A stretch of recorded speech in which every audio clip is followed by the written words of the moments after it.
I'm so pumped for that show. So for anyone that doesn't know why we have new intro music, it's because season 5 of Stranger Things drops in like 2 weeks, Like three something like weeks. that. Don't So don't get me too excited too early. it's going to be a great, great time. Now, before we get started, because we have a good episode for you today, it's time management. Before we get started, Brad loves a good cold opening. Brad also gets very squeamish whenever I'm about to share a video because he thinks it's going to be something horrible because he has scars from the past. But I have something I'm going to share that is not horrible, but it is funny. So that's what we're going to start this off with. So let me We'll share my see. screen.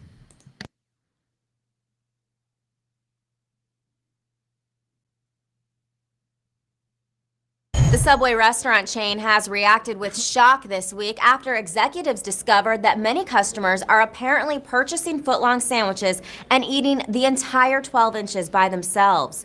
A spokesperson for the company addressed reporters this morning.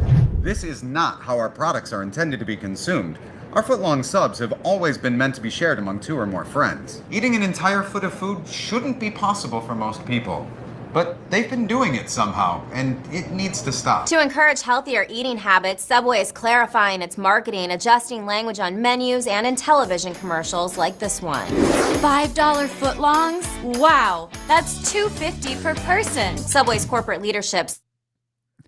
You know what's the craziest thing about that is I don't know anybody who would want a sandwich the exact same way that I would want it, so we could split it.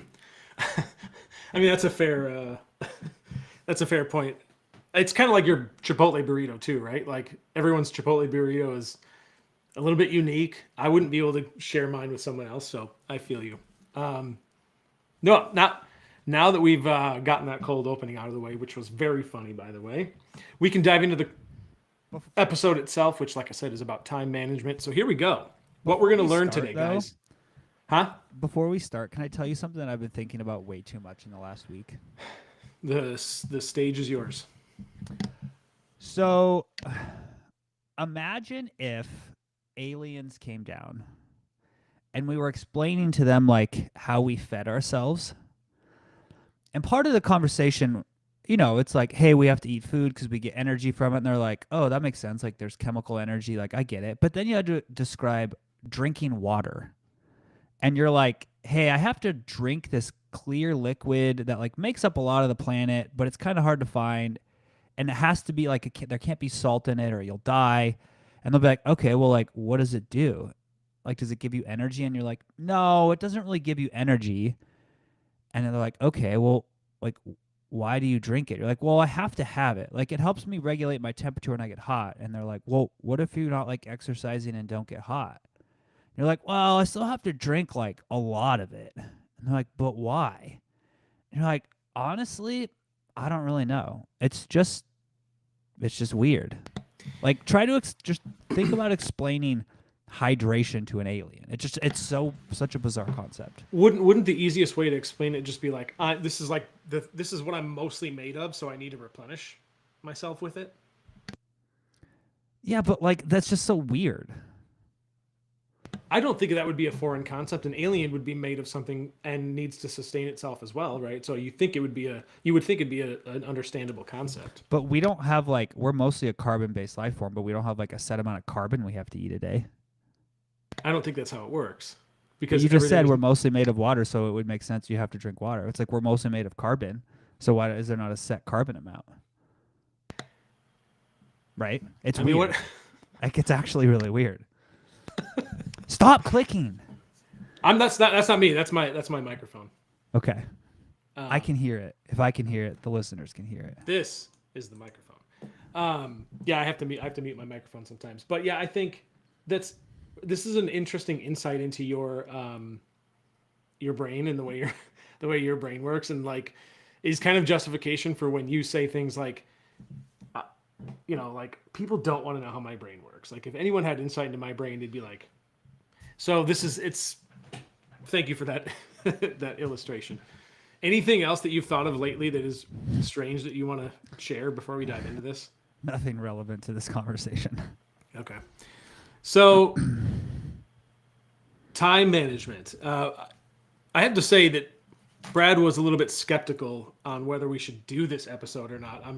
I'm just calling you out right now, and I said no. I think this is going to be a good episode because, first of all, people struggle with time management, but also we're approaching the holidays and things get like busy. Life gets even busier, and so there's this concern that people have about how do I manage my time and how do I, what like I'm already busy. How am I going to get everything done that I need to get done and like still focus on myself? And so, most people they don't fail at losing weight because they're lazy. Well, I suppose maybe some people do, but a lot of people fail because you're overwhelmed and you can't manage your time, and there's like you just don't really know how to juggle everything. And so, that being said, lack of time being one of the most common roadblocks for success is why I thought it was important to go over this. So in this episode, we'll hopefully show you how to take control of your schedule so you can make progress without still feeling without feeling overwhelmed and without overhauling your entire life. The truth is that one of the things I've discovered is you're never going to find time. You just have to make it, and you have to prioritize things. Brad, do you feel like the phrase "we all have the same 24 hours in a day" applies? What's your take on that? I mean, we do. Everybody has 24 hours, right? But what it sort of like implies, right? the trite saying of a calorie is a calorie. It's like, yes, a calorie is a calorie. But I mean, I think the reality is when we talk about time management, a lot of it comes down to how many like obligations and responsibilities have you picked up in your life, and how are you prioritizing those? And we go through phases where, I mean, when you think like you're in your early 20s, like maybe you're single or maybe you just got married, you don't have kids, you just have a job, like you don't have a lot of obligations. Like you have a lot more, I don't want to say free time, but discretionary time, right? And then as you pick up more responsibilities, like, oh, now you own a house. Now you have kids. Now you have a job and you sit on a board for a volunteer organization, right? So it's like just as you pick up responsibilities, your discretionary time definitely becomes smaller. And so then it comes down to like prioritization. And one of the analogies I used to give clients a lot of times is, it's kind of a weird analogy, but it's sort of like everybody can afford a Ferrari. But do you want to? Right? It's like pretty much anybody could realistically go pay. I mean, anybody who's got like a full-time job could go buy like $150,000 Ferrari, right? You just go put it on a 12-year loan. You put minimal money down, and just like all of your income goes to your Ferrari, right? You live in it, you sleep in it. Like that would be wild. Everybody can afford a Ferrari, right? Like this is just like a trite example, right? I know what you're saying. Yeah. It's just you've decided that's your priority, right? And so I think a lot of times we talk about time management. It's really about, have you been intentional with what you're prioritizing and like how you stack your obligations, and like what are the things that you've obligated yourself to that actually meaningfully improve your life. Let me ask you something. Do you feel that the older you've gotten, the faster time goes by? Yeah, it's like my grandma used to say, life's like a roll of toilet paper. The closer you get to the end, the faster it goes. But there's like, there are some theories behind why this is. Are you familiar with any of those theories about why that is? Like why it seems to go? Well, I mean, that's fairly straightforward, right? When you're 5 years old, 1 year of your life is 20% of your life. So it just seems like a lot longer. When you're 40 years old, 1% 50, is it's 2.5% of your life, right? So it feels like it's so much quicker. Yeah. The other component of that, and yes, it's the the ratio. Excuse me, the ratio effect is one of them. But the other theory is that when you're younger, you have so many more novel experiences, things you've never done before, and they all there's so much new that your brain, in between those new experiences, the gap seems to be much bigger. But the older you get and the fewer new experiences you have, what ends up happening? Your days just sort of blend together and the weeks blend together, and fewer memorable things seem to stand out. And so those memory markers by which you judge the perception of time is totally different than it was when you were little. So I just thought that was kind of, and it makes sense, right? Like, yeah, I mean, most people, when we do the same thing every day, nothing is as memorable as it used to be, and it all just sort of blends together. But then you're like, damn, what the hell happened to the year, you know? So anyways, so let's, moving on with the time management thing.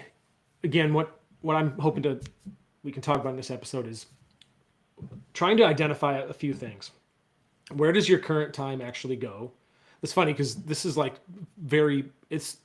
all of this stuff is like, can apply to personal as well as business. But so identify where your time goes, recognizing, like, are there things that you're wasting your time on? Are there ways to be more efficient with it? And then we'll talk about simple strategies to free up, maybe even if it's just 30 minutes a day, or if you could free up an hour of your day, that can make a big difference. And then, just creating a routine that fits your life, and then using your time as a tool to stay consistent with your nutrition and workout. So I think time management, to me, the definition isn't about doing more. It's about doing what matters most. And you and I have had this conversation, before, where it's do the things that matter, because sometimes we get caught up in doing other things that just like, it's not going to like produce results. It's not going to be meaningful. So like focus on the things that matter most. So if we discuss I'll kind of pull out one of the things that you said recently, right?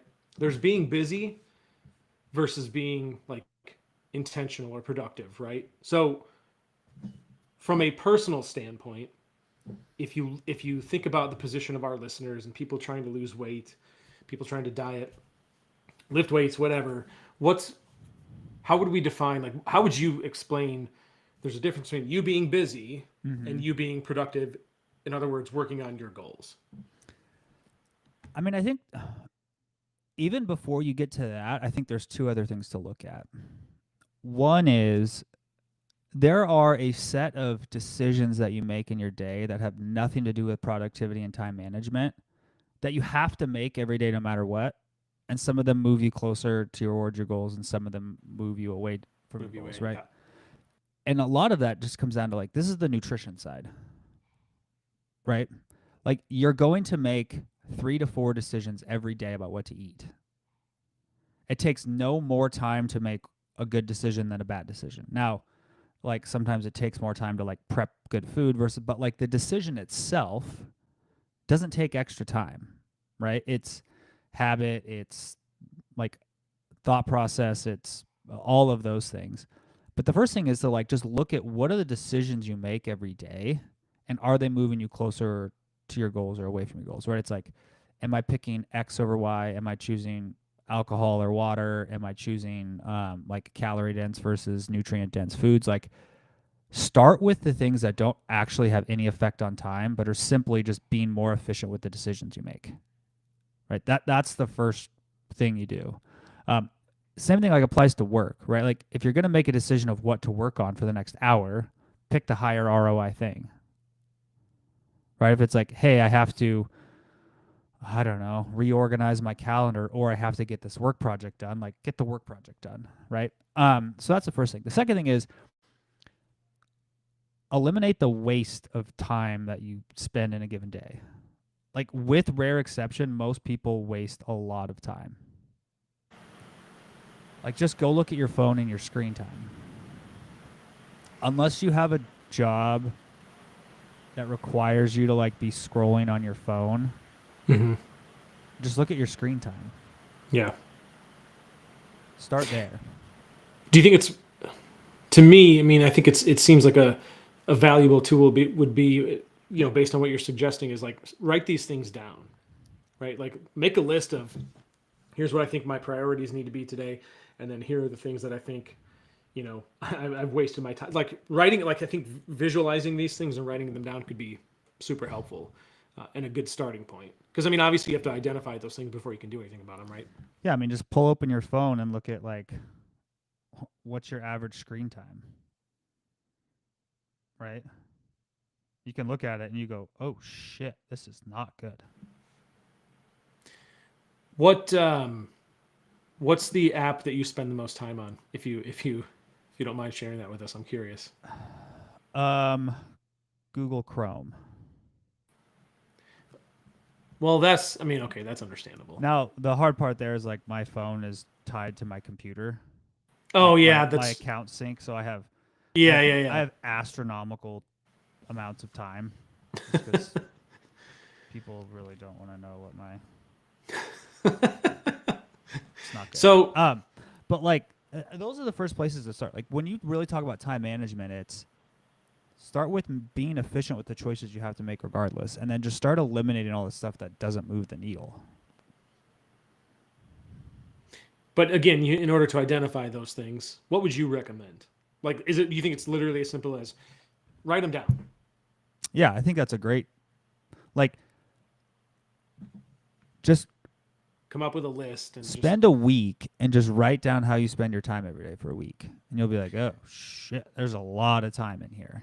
So take a journal, have a journal, and then review that after a week and be like, here's what I should be doing. Here's what I can do. Yeah, or just like use the notes app on your phone. Like, I don't know. Oh, Just there be you like, go. oh, from 5 a.m. to 6 a.m., I scrolled on Instagram on my phone or TikTok or whatever it is. And then I finally got out of bed.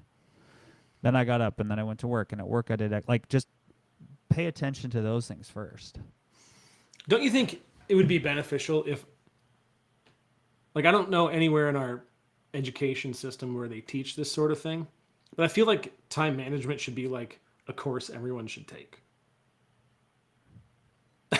I mean, do you know any good resources for people that teach this sort of thing? Like any books that you'd recommend for listeners, or for courses they could free resources they could go use on time management? That's a good question. I don't know if I've ever read books on time management. I mean, I assume there must be, but I just it feels like a scientific / strategic thing you could put into a framework to help people. Yeah. I mean, this is maybe my controversial take. I don't really think it's that complicated. Right? I think it's like, start with like what is important to you? Like what are your priorities? Right? Is it like health, family, work? Is it work, family, health? Like just prioritize those things then and make sure that like your calendar aligns with that priority. Aligns with that. Yeah. Right? Just start there. I mean, then there's all the like tips and tricks of like, oh, make sure you pack your clothes the night before so you're not doing like there's all those things, but I think that's not what people struggle with. I think people really struggle with saying no to things that don't matter. I think it's being not intentional with the time they have. And then I think it's we continue to just pick up obligations during our life, and those end up like taking away our discretionary time. Yeah, I think that's a good point. It in theory, it all sounds very simple, but I know that practicing it is entirely different. I mean, and that's another reason why I wanted to do this. I mean, yeah, I mean, things can be simple but difficult, right? Yeah, learning to say no to things that seem like good opportunities but actually don't meaningfully improve your life is a very hard thing to do. Like I really struggle with that. People are like, oh, do you want to do X, Y, and Z? And I'm like, oh, yeah, that sounds great. And then I'm like, oh, actually, this is just really a big life suck. You're like, why did I say yes to this? Yeah. Yeah. And so I think a lot of us struggle with that.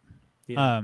I was having a conversation with a friend / colleague / quasi former boss of mine this morning at basketball, and we were just kind of like, after we got done, we were just chatting and catching up, and one of the conversations we had was like, when is enough enough? About what specifically? Like everything, right? Like, do I need to pick up more hours at work? Do I need to pick up more projects? Like, what am I really chasing? And I think a lot of us get stuck in this like more. And like, what is actually enough? And I think that's a big part of it too. We just like, let me just like paint a picture, right? Like, quote unquote, the American dream. A really good full-time job, maybe you own a small business, and then you have a bunch of like side gig work, side hustle work that's like your entrepreneurship, doing all these things. And you have a wife and you have or a spouse and you have 3 kids and you have a home and a vacation home and you have 2 dogs and you have like the 2 cars and then you've got the like project car that you're working on and then you've got like all these cool hobbies and it's like all of these things. It's like you just keep accumulating obligations. Mm-hmm. It's like Yeah. but few people stop and like actually ask, okay, what do I think about the time I have? What actually matters? All right, like when is enough enough? And like, okay, let me just step back and actually ask myself, what do I want my life to look and feel like, and how do I prioritize my time? And that's a good sort of, it's a good point into some of the things that I wanted to mention, which were, what are the things people are wanting to prioritize, people as in our listeners and people in our group, and then what are they like, what are the common things they struggle with, and the things that we hear, the things that we say in the group, the things that people tell our coaches, is like, a few examples would be, hey, I'm pulled in 10 different directions. I don't know where to focus, right? I got work, kids, my spouse is this or that. I've got chores, we got kids, sports, right? By the end of the day, I'm just mentally done, right? Like, Yeah. I start strong. I lose structure at the end of the day. The middle of the week, I feel like, and then that's another thing. I feel guilty if I take time for myself, right? Every day feels like just survival mode, and there's no space for me. And so those are the things that a lot of our listeners struggle with. And I mean, yeah, it's different. It's a different animal trying to survive with, when you're in that type of, you're up against those type of challenges. And then frankly, that's why a lot of people that want to lose weight don't do it, because they're prioritizing those other things. And a lot of time you have to. So the challenge really is, how do I find more?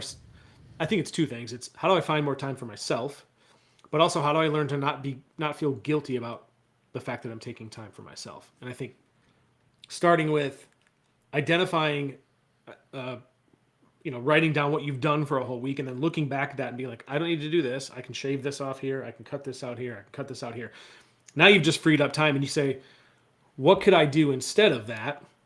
So maybe you've cut 10 minutes here by not being on your phone at X time, and instead you can use that time to meal prep for your lunch that day, or just something, right? You look at it and you replace it. And so this is kind of, getting into like the actionable tips and strategies here. If you identify where's your time going, tracking your day, for a few days, I think is great. Highlighting where you lose time, and then asking yourself, does this serve my goals? What about a weekly planning ritual, right? Like maybe you spend 10 minutes every Sunday mapping out your workouts, your grocery shopping, your meal prep. You put those into your calendar as appointments, like, so they're actually on your to-do list, not optional extras. You just treat them like, this is what I got to do. And then you add some buffers. Maybe you put 15 minutes between your tasks so things feel achievable. I think those are some actionable steps that you could realistically take. But I think the term non-negotiable is something that you've used. What do you think would be 1 to 2 non-negotiable blocks per day that people should, like, what are some non-negotiables for you? Like, I know you take a walk, you make sure you get a walk every day. You do. I mean, what are your non-negotiables that people should consider?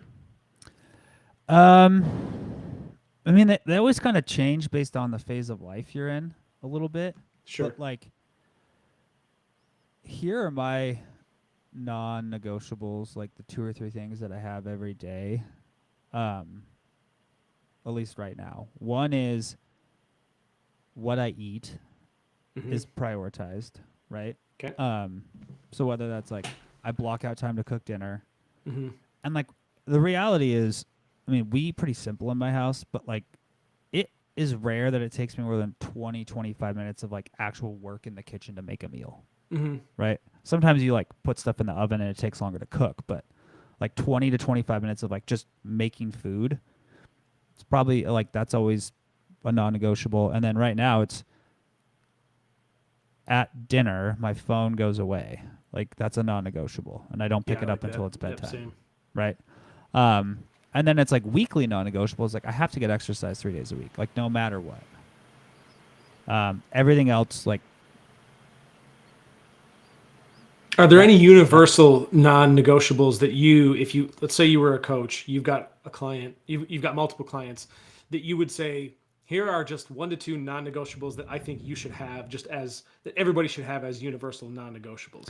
Because and the reason I ask that is because I think exercising should absolutely what's be their one of them. goal, right? Like, I think the non-negotiables are determined based on what your goal is, right? If your goal is, I'm in a phase of my life where the only thing that matters is building a successful business, like your non-negotiables are going to be very different. If it's, hey, my main goal is like I need to reclaim my health, it's very different, right? So I think it's really hard to say here's the standardized non-negotiables for everybody.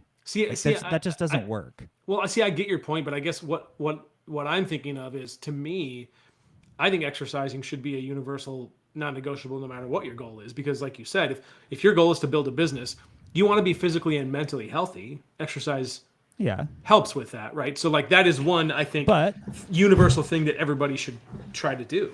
Yeah, I mean, I'm going to disagree there. Okay. Like, let's say you have a major deadline for a client and it's 2 weeks, and you're like a 20-year-old and it's like in the phase of your life where like I have to get this done. Yeah. Like, okay, the non-negotiable is like get this done. Right? Sure. Now, would it be great if you could get some exercise in for like stress management? Yeah, of course. But like, this is the part of being a really good coach. You have to listen to the situation. Right? Yeah. You can't say, hey, based on where I'm at in my life as a coach, here's my non-negotiables. Those should be your non-negotiables. Right? Everybody's is going to be different. Like if I've got a client who has to lose 100 pounds and they're like a really successful attorney in a law firm, and they've got a big case that they're working on right now that's taken 60 to 80 hours of their week, like our non-negotiables are going to be much different than somebody who's got 100 pounds to lose. They work 40 hours a week and they have a flexible schedule. Like it's really hard to say like everybody needs these 3 non-negotiables. Like I can't say that, right? What were 20-year-old Brad Dieter's non-negotiables?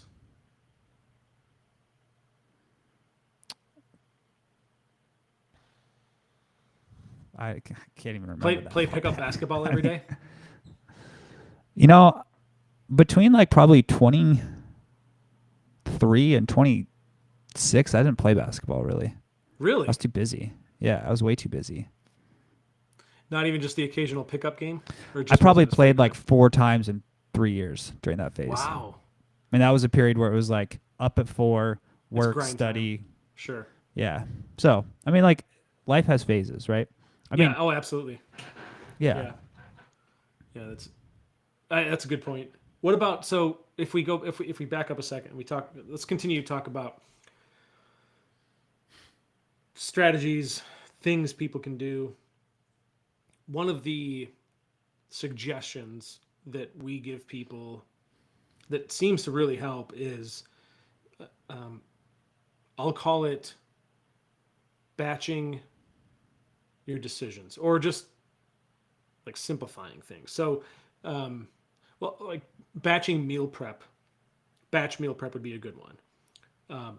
Laundry, the errands that you're running, like batch them to reduce going back and forth between tasks. I think that's a big one, right? Because when you're trying to like juggle multiple things at once, you're just not as efficient as you would be if you were just like, here's the one thing that I'm, trying to focus on.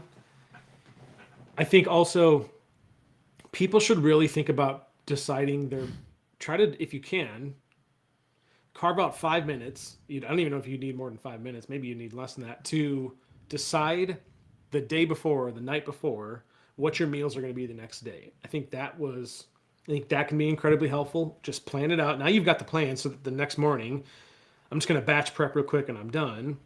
I think that you can also kind of arrange your day based on when your energy is the highest, and and schedule your nutrition and your workouts around that. Like some people maybe feel way better in the morning, and some people are like, I'm dragging my ass in the morning and I feel way better in the afternoon. So think about your energy levels and like how you feel throughout the day too, and try to plan around that. I think that's one that we don't really think of very often. And then I think, boy, this is a tough one, but I think sleep, if you can get sleep, that'll help with your energy levels. I think that'll make a difference in how you feel throughout the day and how you plan.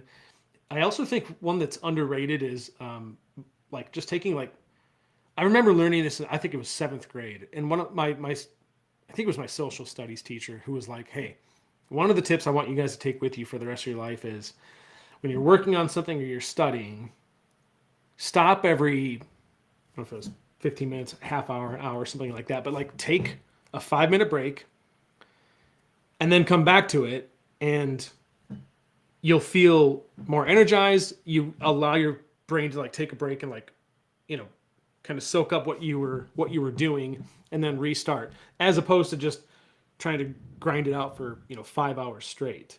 I also think that this is, I'll put a bow on this because you're probably thinking how long is this guy going to talk? But boundaries and if the audience is wondering, it can be hours.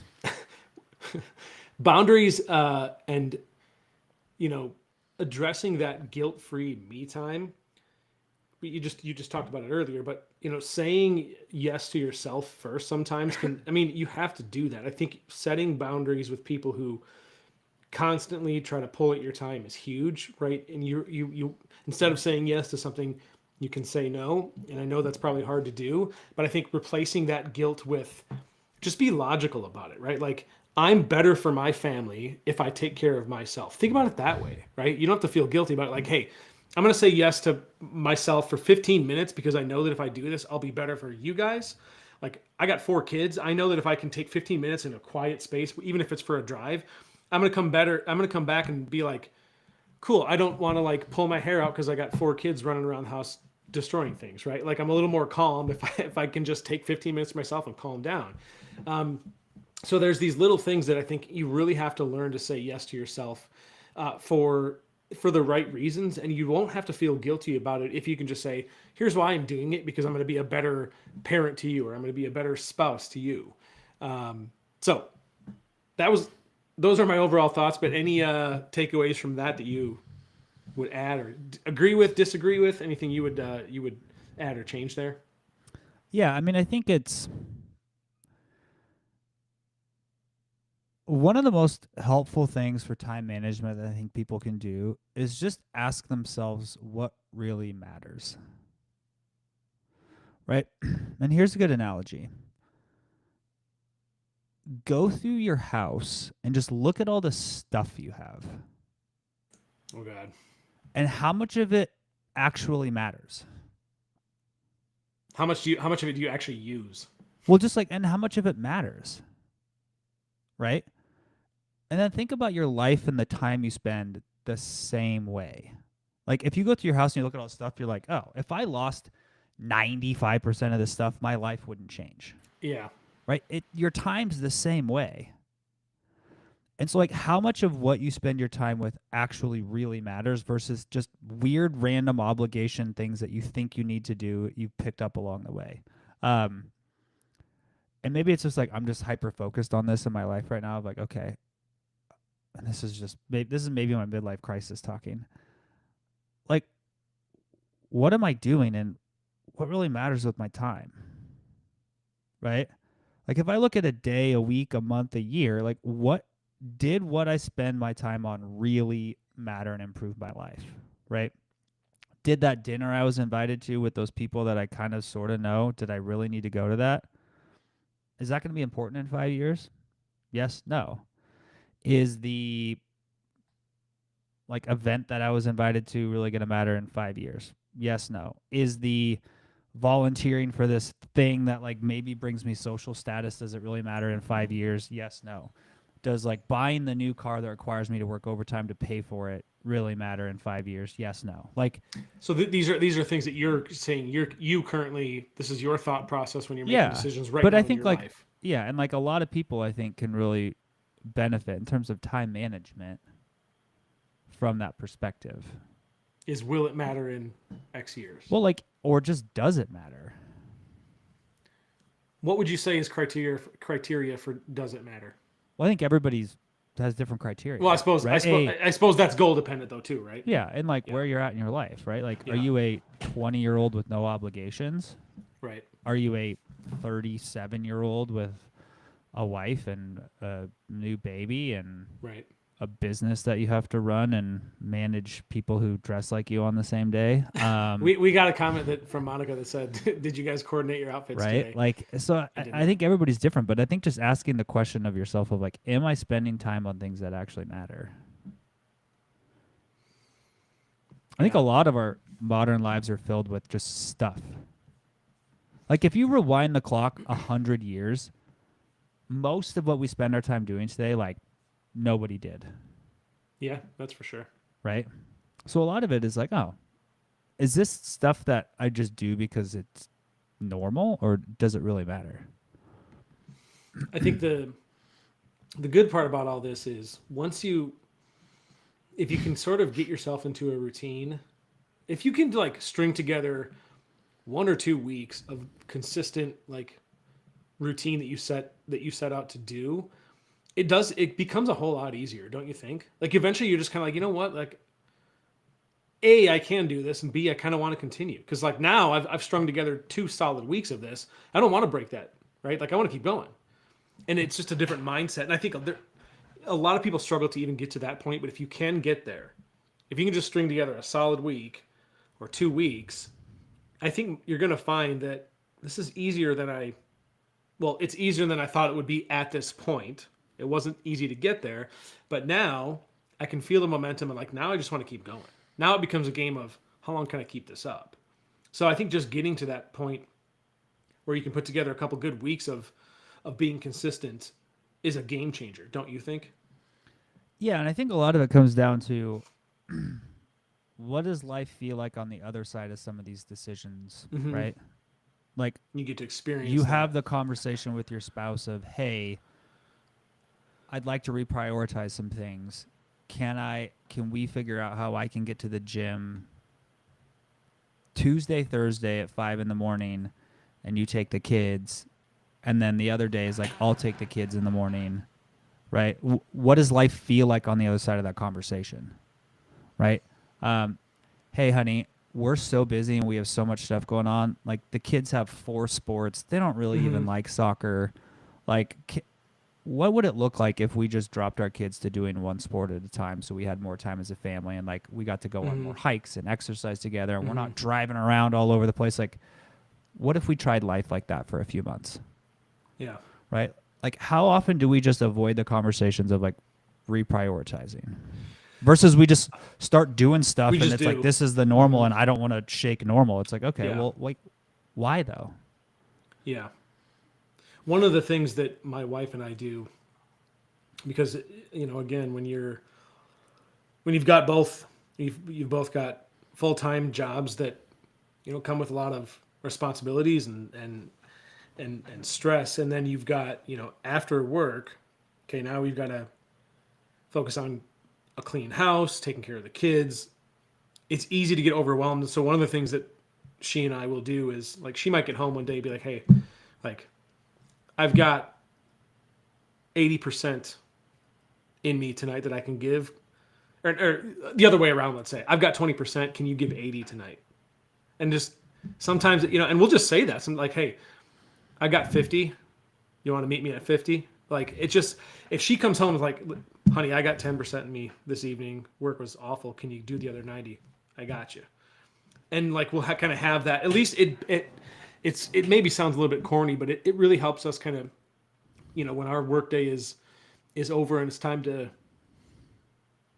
do the family stuff, it really helps us, understand one another as far as what can I contribute, in my familial obligations tonight. And that goes a long way too. So there's just these little things like, kind of like you said, it's prioritizing and like, how can I arrange things to make this as conducive to my goals as I can. That's one of the things that people struggle with is, okay, I'm done with work. Now I've got all this family stuff to take care of. How do I do this? I mean, work with your spouse on it too, right? Like work with your kids, work with your, find a way that works for you. And sometimes sometimes it can be as simple as, like I said, I can only give 20% tonight because the day was just awful. Can you meet me at the other 80? Right. And I got you back tomorrow night. Like tomorrow, we can reverse those roles if you need to, but there's that. Or honey, tomorrow I'm going to give you 10 and you've got to bring 90. I mean, it's also interesting. I mean, obviously, I'm still trying to explore this phase of life and figure it out. But it's always interesting to me, too, of a lot of times the conversations are like, oh, I have to do this for me, and then I have to be there for the kids. Like, why is it not we all do it together? Oh, 100%. Yeah, exactly. Right? Of like, oh, why don't we all go outside and go for a run or a hike, or you guys ride your bike and I'll run, or hey, we're all going to go to the gym. Like, I'm going to go lift. You guys go play in the gymnasium. Like, bring a basketball and you guys just run around for 30 minutes. And I don't care if you end up playing dodgeball and throwing the basketball at each other's heads. Like, just go have fun. Exactly. Right? There's a lot of, like, life compartmentalization, I think, sometimes that's not always required. Mm-hmm. Yeah, for sure.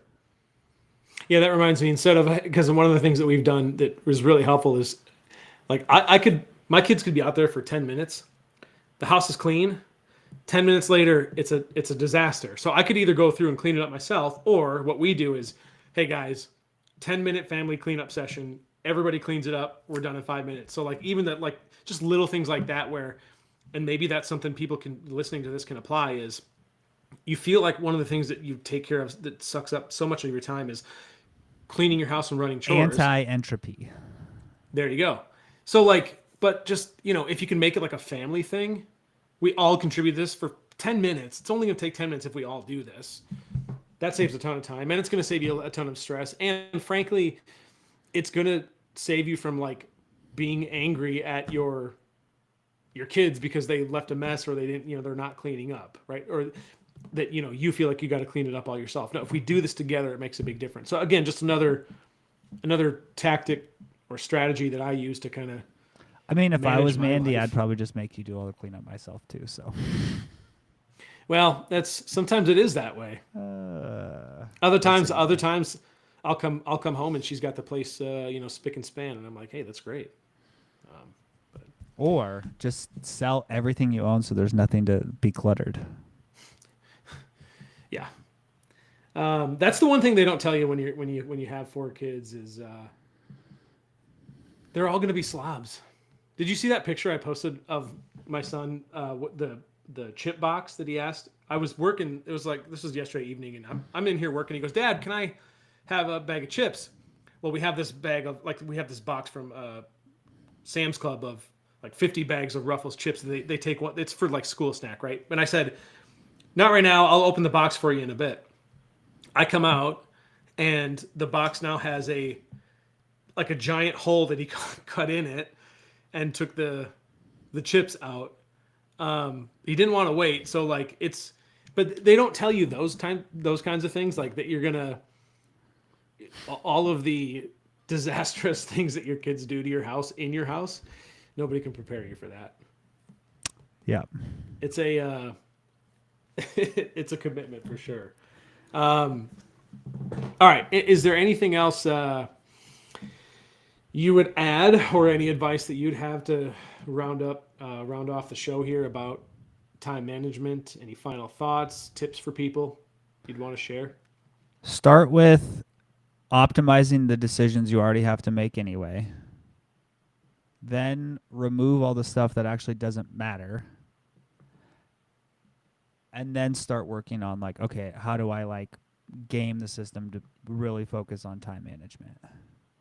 I think if you do the first 2, you'll get back way more time than you really thought. Would you say that is it fair to summarize it? Like, is it fair to say you don't need more time? You need more intention?